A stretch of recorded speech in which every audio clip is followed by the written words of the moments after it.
लोग अक्सर पूछते हैं आखिर क्या है छठ। तो आओ तुम्हें बताएं आज छठ का मतलब।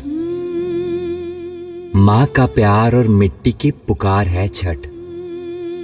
मैथिली, मगही और भोजपुरी गीतों की आवाज है छठ। मिट्टी के चूल्हे पे पके उस मीठी सी गुड़ की खीर का स्वाद है छठ।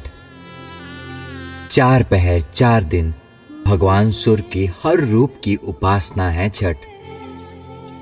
प्रकृति की पूजा है छठ। ठेकुआ जैसा महाप्रसाद है छठ।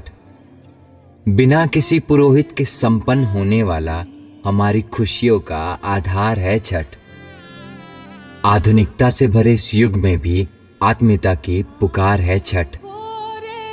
अरे हम बिहार वालों का पहला प्यार है छठ। और क्या कहे इसके बारे में।